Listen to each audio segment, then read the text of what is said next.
ಹೊಸ ವರ್ಷದಲ್ಲಿ ಸಾರಿಗೆ ನೌಕರರಿಗೆ ಇದೀಗ ಸರ್ಕಾರ ಶಾಕ್ ಒಂದನ್ನು ಕೊಟ್ಟಿದೆ. ಮುಂದಿನ 6 ತಿಂಗಳ ಕಾಲ ಯಾವುದೇ ಮುಷ್ಕರ ಮಾಡೋ ಹಾಗಿಲ್ಲ. ಮುಷ್ಕರ ಮಾಡದಂತೆ ಇದೀಗ ಸಾರಿಗೆ ನೌಕರರಿಗೆ ಸೂಚನೆ ಕೊಡಲಾಗಿದೆ. ಅಧಿಕೃತವಾಗಿ ಸೂಚನೆ ಹೊರಡಿಸಿದೆ ಸರ್ಕಾರ. ಸಾರಿಗೆ ಇಲಾಖೆಯ ಎಲ್ಲಾ ಘಟಕಗಳಿಗೂ ಕೂಡ ಮಾಹಿತಿ ಕೊಟ್ಟಿದೆ. ಹೊಸ ವರ್ಷದಲ್ಲಿ ಸಾರಿಗೆ ಇಲಾಖೆಗೆ ಇದೀಗ ಬಿಗ್ ಶಾಕ್. ಯಾವುದೇ ರೀತಿಯಾದಂತಹ ಮುಷ್ಕರ ಮಾಡೋ ಹಾಗಿಲ್ಲ. ಸಾರಿಗೆ ಇಲಾಖೆಯ ಎಲ್ಲಾ ಘಟಕಗಳಿಗೂ ಕೂಡ ಈ ಒಂದು ಮಾಹಿತಿಯನ್ನ ಕೊಡಲಾಗಿದೆ. ಸರ್ಕಾರದ ಆದೇಶ ಉಲ್ಲಂಘಿಸಿದ್ರೆ ಎಸ್ಮಾ ಎಚ್ಚರಿಕೆ ಕೂಡ ಕೊಟ್ಟಿದ್ದಾರೆ. ಮುಂದಿನ 6 ತಿಂಗಳು ಯಾವುದೇ ಪ್ರೊಟೆಸ್ಟ್ ಮಾಡೋ ಹಾಗಿಲ್ಲ ಸಾರಿಗೆ ಇಲಾಖೆಯ ನೌಕರರು. ಹೊಸ ವರ್ಷದಲ್ಲಿ ಸಾರಿಗೆ ನೌಕರರಿಗೆ ಇದೀಗ ಶಾಕ್ ಕೊಟ್ಟಿದ್ದಾರೆ ಸಾರಿಗೆ ಇಲಾಖೆಯ ಸಚಿವರು ರಾಮಲಿಂಗಾರೆಡ್ಡಿ ಅವರು. ಕಾರಣ ಏನು ಅಂತಂದ್ರೆ, ಬಹಳಷ್ಟು ಬೇಡಿಕೆಗಳನ್ನ ಇಟ್ಕೊಂಡು ಪ್ರತಿ ಬಾರಿ ಸಾರಿಗೆ ಇಲಾಖೆಯ ನೌಕರರು ದೊಡ್ಡ ಮಟ್ಟದಲ್ಲಿ ಮುಷ್ಕರ ಮಾಡೋದು, ಪ್ರೊಟೆಸ್ಟ್ ಮಾಡೋದು ಇದೆಲ್ಲವೂ ಕೂಡ ಮಾಡ್ತಾ ಇರ್ತಾರೆ. ಹೊಸ ವಿಚಾರ ಏನಲ್ಲ.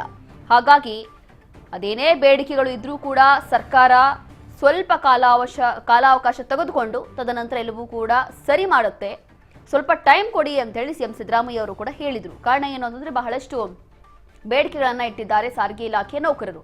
ಹಾಗಾಗಿ ಮುಂದಿನ 6 ತಿಂಗಳು ಯಾವುದೇ ಪ್ರೊಟೆಸ್ಟ್, ಯಾವುದೇ ಮುಷ್ಕರ ಮಾಡೋ ಹಾಗಿಲ್ಲ. ಇಫ್ ಇನ್ ಕೇಸ್ ಏನಾದರೂ ಈ ಒಂದು ನಿಯಮವನ್ನ ಉಲ್ಲಂಘಿಸಿ ಏನಾದರೂ ಪ್ರೊಟೆಸ್ಟ್ ಮಾಡಿದ್ರೆ ಅವರ ವಿರುದ್ಧವೂ ಕೂಡ ಕ್ರಮ ಆಗುತ್ತೆ ಅಂತ ಹೇಳಿ ಇದೀಗ ಸಾರಿಗೆ ಇಲಾಖೆಯ ಸಚಿವರಾಗಿರುವಂತಹ ರಾಮಲಿಂಗಾರೆಡ್ಡಿ ಮಾಹಿತಿಯನ್ನ ಕೊಟ್ಟಿದ್ದಾರೆ. ಸರ್ಕಾರದ ಹೊಸ ನಿಯಮ ಇದು.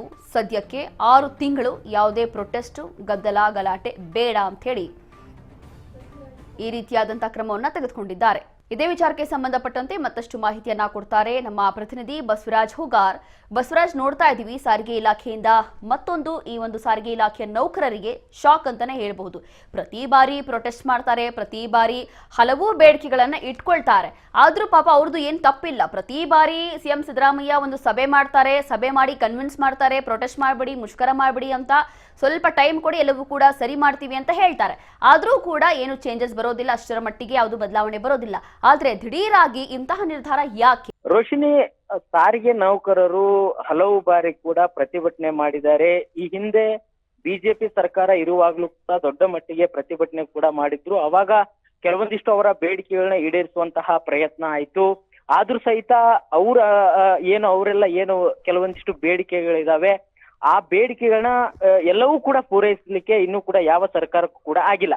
ಹಾಗಾಗಿ ಈ ಸರ್ಕಾರದಲ್ಲೂ ಸಹಿತ ಮೊನ್ನೆಗೂ ಕೂಡ ಒಂದ್ ಕಡೆ ದೊಡ್ಡ ಮಟ್ಟಿಗೆ ಹೋರಾಟವನ್ನ ಮಾಡ್ಲಿಕ್ಕೆ ಮುಂದಾಗ್ತಾ ಇದ್ರು. ಆ ಒಂದು ಸಂದರ್ಭದಲ್ಲಿ ಕೂಡ ಸಿಎಂ ಅವರು ಅವ್ರನ್ನ ಕರೆಸಿ ಒಂದಿಷ್ಟು ಮಾತುಕತೆ ನಡೆಸಿ ಕೆಲವೊಂದಿಷ್ಟು ಅವರ ಬೇಡಿಕೆಗಳಲ್ಲಿ ಕೆಲವೊಂದಿಷ್ಟು ಈಡೇರ್ತೇವೆ ಅನ್ನುವಂಥದ್ದನ್ನು ಕೂಡ ಮಾತು ಕೊಟ್ರು ಅನ್ನುವಂಥದ್ದು. ಆದ್ರೂ ಸಹಿತ ಆ ಮಾತು ಕೊಟ್ಟಂತದ್ರಲ್ಲೂ ಕೂಡ ಕೆಲವೊಂದಿಷ್ಟು ಅವರ ವೇತನ ಪರಿಷ್ಕರಣೆ ಆಗಿರ್ಬೋದು, ಮತ್ತೆ ಕೆಲವೊಂದಿಷ್ಟು ಅವ್ರ ಏನ್ ಬೇಡಿಕೆ ಏನಿದಾವೆ ಅವರ ಹೆಚ್ಚುವರಿ ಭತ್ಯೆ ಆಗಿರ್ಬೋದು, ಮತ್ತೆ ಒಂದಿಷ್ಟು ಬಾಕಿ ಮೊತ್ತ ಕೊಡುವಂತದ್ದಾಗಿರ್ಬೋದು, ಅವುಗಳನ್ನು ಕೂಡ ಇನ್ನೂ ಸರ್ಕಾರ ಸರಿಯಾಗಿ ಅದನ್ನ ಜಾರಿಗೆ ಮಾಡಿಲ್ಲ ಅನ್ನುವಂಥದ್ದು ಅವರ ಆರೋಪ ಕೂಡ ಇದೆ. ಹಾಗಾಗಿ ಆ ಒಂದು ನೌಕರು ಪ್ರತಿಭಟನೆಗೆ ಮತ್ತೆ ಈಗ ಮುಂದಾಗುವಂತ ಎಲ್ಲ ಸಾಧ್ಯತೆ ಇತ್ತು. ಇಡೀ ರಾಜ್ಯಾದ್ಯಂತವೂ ಕೂಡ ಒಂದು ಸಾರಿಗೆ ನೌಕರರು ಒಂದು ಪ್ರತಿಭಟನೆ ಮಾಡ್ತೀವಿ, ನಾವು ಕೆಲ್ಸಕ್ಕೆ ಹಾಜರಾಗೋದಿಲ್ಲ ಅನ್ನುವಂಥದ್ದನ್ನು ಕೂಡ ಹೇಳ್ತಾ ಇದ್ರು. ಇದನ್ನ ಗಮನದಲ್ಲಿ ಇಟ್ಕೊಂಡಿರ್ತಕ್ಕಂಥ ರಾಜ್ಯ ಸರ್ಕಾರ ಇದೀಗ ಅವ್ರ ಮೇಲೆ ಒಂದು ಹೊಸ ಅಸ್ತ್ರವನ್ನ ಪ್ರಯೋಗ ಮಾಡ್ಲಿಕ್ಕೆ ಕೂಡ ಮುಂದಾಗಿರ್ತಕ್ಕಂಥದ್ದು. 6 ತಿಂಗಳ ಕಾಲ ಯಾವುದೇ ರೀತಿ ಪ್ರತಿಭಟನೆ ಮಾಡೋ ಹಾಗಿಲ್ಲ, ಕೆಲ್ಸಕ್ಕೆ ಗೈರಾಗೋ ಹಾಗಿಲ್ಲ ಅನ್ನುವಂಥದ್ದನ್ನು ಕೂಡ ಈಗ ಒಂದು ಎಸ್ಮಾ ಜಾರಿಗೆ ಕೂಡ ಮಾಡಿರ್ತಕ್ಕಂಥದ್ದು. 6 ತಿಂಗಳ ಕಾಲ ಯಾವುದೇ ಮುಷ್ಕರವನ್ನು ಕೂಡ ಮಾಡದಂತೆ ಸಾರಿಗೆ ನೌಕರಿಗೆ ಈಗ ಸೂಚನೆ ಕೂಡ ಕೊಟ್ಟಿದೆ. ಅಧಿಕೃತವಾಗಿ ರಾಜ್ಯ ಸರ್ಕಾರ ಒಂದು ಅಧಿಸೂಚನೆ ಕೂಡ ಹೊರಡಿಸಿರ್ತಕ್ಕಂಥದ್ದು.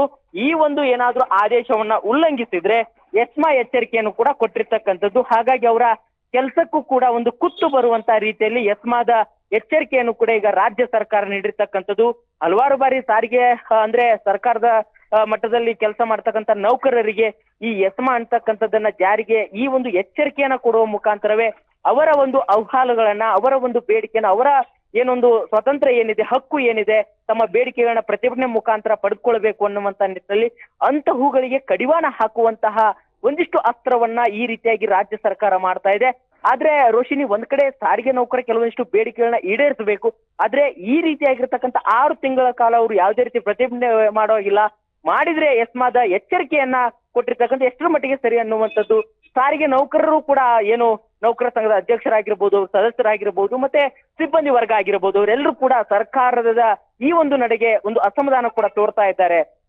ರೋಶಿನಿ. ಎಸ್ ನೋಡಿ ಬಸವರಾಜ್, ನೋಡ್ತಾ ಇದೀವಿ ಈಗಾಗಲೇ ಹಲವು ವರ್ಷಗಳಿಂದಲೇ ಎಷ್ಟೋ ತಿಂಗಳಿಂದ ಸರಿಯಾದಂತಹ ಸಂಬಳ ಆಗಿಲ್ಲ ಸಾರಿಗೆ ನೌಕರರಿಗೆ. ಅವ್ರದೇ ಆದಂತಹ ಪರ್ಸನಲ್ ಪ್ರಾಬ್ಲಮ್ ಅಲ್ಲಿ ಇರ್ತಾರೆ, ಅವ್ರಿಗೆ ಆದಂತಹ ವ್ಯವಸ್ಥೆಗಳು ಇಲ್ಲ. ಒಂದು ಸರಿಯಾದಂತಹ ಹೋಟೆಲ್ ಇರ್ಬೋದು ಅಥವಾ ಬೇರೆ ಬೇರೆ ವ್ಯವಸ್ಥೆಗಳು ಇರ್ಬೋದು, ಬಹಳಷ್ಟು ಬೇಡಿಕೆಗಳನ್ನ ಇಟ್ಟಿದ್ದಾರೆ. ಎಲ್ಲವೂ ಕೂಡ ಬೇಸಿಕ್, ಎಲ್ಲವೂ ಕೂಡ ಏನು 5 ಸ್ಟಾರು ಅಥವಾ ಮತ್ತೊಂದೇನು ಕೇಳಿಲ್ಲ, ಎಲ್ಲ ಬೇಸಿಕ್ ನೀಡ್ಸ್ ಏನಿದೆ ಅದನ್ನ ಕೇಳಿದ್ರು. ತದನಂತರ ಅವ್ರು ಪಟ್ಟಿರುವಂತಹ ಕೆಲಸಕ್ಕೆ, ಆ ಒಂದು ಶ್ರಮಕ್ಕೆ ಅವ್ರ ಸಂಬಳವನ್ನ ಕೇಳಿದ್ರು, ಅದು ಕೂಡ ಸರಿಯಾಗಿ ಆಗಿಲ್ಲ. ಓಕೆ, ಅದಕ್ಕೂ ಸ್ವಲ್ಪ ಟೈಮ್ ಬೇಕು ಅಂತ ಹೇಳಿದ್ದಾರೆ, ಸರಿ. ಆದ್ರೆ ಇಲ್ಲಿ 6 ತಿಂಗಳು ಅಂತ ಹೇಳ್ತಿದ್ದಾರೆ. 6 ತಿಂಗಳು ನೀವು ಯಾವುದೇ ಮುಷ್ಕರ ಮಾಡಬೇಡಿ ಅಂತ ಹೇಳಿದ್ದಾರೆ. ಆದ್ರೆ 6 ತಿಂಗಳಲ್ಲಿ ಇವ್ರು ಏನ್ ಬದಲಾವಣೆ ಮಾಡ್ತಾರೆ ಅಂತ, ಪರ್ಟಿಕ್ಯುಲರ್ ಆಗಿ 6 ತಿಂಗಳ ಏನಕ್ಕೆ ಸಮಯ ಬೇಕು, ಏನಾದ್ರೂ ಬದಲಾವಣೆ ಮಾಡ್ತಾರಾ 6 ತಿಂಗಳ ಒಳಗೆ?